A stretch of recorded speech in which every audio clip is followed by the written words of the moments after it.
അബോർഷനുള്ള സ്വാതന്ത്ര്യം ഭരണഘടനയിൽ ഉൾപ്പെടുത്തുന്ന ആദ്യ രാജ്യമായി മാറിയതിന് പിന്നാലെ ദയാവധവും നിയമവിധേയമാക്കാനൊരുങ്ങി ഫ്രാൻസ്. പ്രത്യേക സാഹചര്യങ്ങളിൽ മരണത്തിന് സഹായിക്കാൻ അനുമതി നൽകുന്ന നിയമം മെയ് മാസത്തിൽ പാർലമെന്റിൽ അവതരിപ്പിച്ചേക്കുമെന്നാണ് ഫ്രഞ്ച് പ്രസിഡന്റ് ഇമ്മാനുവൽ മാക്രോൺ വ്യക്തമാക്കിയിരിക്കുന്നത്. ഇത് സാഹോദര്യത്തിന്റെ നിയമമാണെന്ന് വിശേഷിപ്പിച്ച പ്രസിഡന്റിന്റെ നടപടിയെ കത്തോലിക്ക ബിഷപ്പുമാർ നിശിതമായി വിമർശിച്ചു. ഇത്തരമൊരു നിയമം ആരോഗ്യ മേഖലയെ മരണോന്മുഖമാക്കി മാറ്റുമെന്ന് Rennes archbishop Eric de Moulins Beaufort പ്രതികരിച്ചു. ദയാവധത്തിനും ആത്മഹത്യയ്ക്ക് സഹായം നൽകുന്നതിനും അനുമതി നൽകുന്ന നിയമത്തെ സാഹോദര്യത്തിന്റെ നിയമം എന്ന് വിശേഷിപ്പിക്കുന്നത് ജനങ്ങളെ കബളിപ്പിക്കലാണെന്ന് അദ്ദേഹം പറഞ്ഞു. നോർവീജിയൻ ബൈബിൾ സൊസൈറ്റി നോർവേയുടെ ചരിത്രത്തിൽ ആദ്യമായി ബൈബിളിൻ്റെ ഒരു കത്തോലിക്ക പതിപ്പ് പ്രസിദ്ധീകരിച്ചു. മാർച്ച് 15 നടന്ന പ്രസിദ്ധീകരണം രാജ്യത്തെ കത്തോലിക്ക സമൂഹത്തിന് ഒരു സുപ്രധാന നാഴികക്കല്ലായാണ് കരുതുന്നത്. നോബൽ സമ്മാന ജേതാവ് ജോൺ ഫോസ് ഉൾപ്പെടെയുള്ള നിരവധി കവികളും സാഹിത്യ രചയിതാക്കളും ഭാഷാ പണ്ഡിതരും വേദവിദഗ്ധരും സഹകരിച്ചാണ് കത്തോലിക്ക പതിപ്പിൻ്റെ പൂർത്തീകരണം സാധ്യമാക്കിയത്. പുതിയ പ്രസിദ്ധീകരണം ചരിത്രപരമായ സമ്മർദ്ദങ്ങളാൽ സ്വാധീനിക്കപ്പെട്ടതും ഒഴിവാക്കപ്പെട്ടതുമായ ഭാഗങ്ങൾ തിരുത്തുകയും തിരുസഭാ ചട്ടത്തെ പ്രതിഫലിപ്പിക്കുന്ന ഒരു യഥാർത്ഥ എക്യുമെനിക്കൽ ബൈബിൾ തയ്യാറാക്കാൻ സഹായിച്ചെന്നും വിദഗ്ധർ അഭിപ്രായപ്പെട്ടു.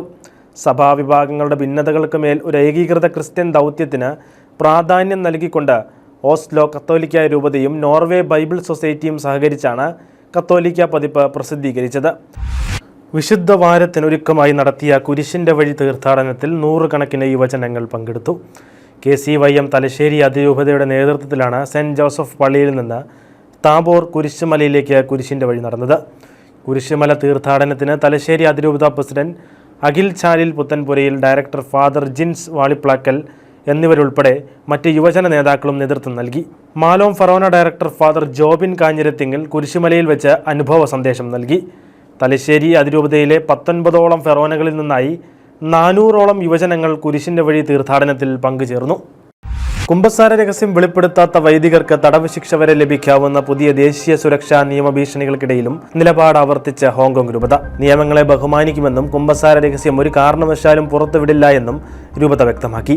വൈദികരെയും സാമൂഹിക പ്രവർത്തകരെയും പോലുള്ള ആളുകൾക്ക് മേൽ നിയമം ബുദ്ധിമുട്ടുകൾ സൃഷ്ടിക്കുന്നത് ശരിയല്ല എന്ന് ജസ്റ്റിസ് സെക്രട്ടറി പോൾ ലാം ടിങ്ക്വാക് പറഞ്ഞു. രാജ്യദ്രോഹം, വിദേശ രാഷ്ട്രീയ ഇടപെടൽ തുടങ്ങിയ കുറ്റകൃത്യങ്ങൾക്ക് ശിക്ഷ കർശനമാക്കുന്ന നിയമത്തിന് കീഴിൽ കുമ്പസാരത്തിന്റെ രഹസ്യാത്മകത ലംഘിക്കില്ലെന്ന് ഹോങ്കോങ് രൂപത വ്യക്തമാക്കി.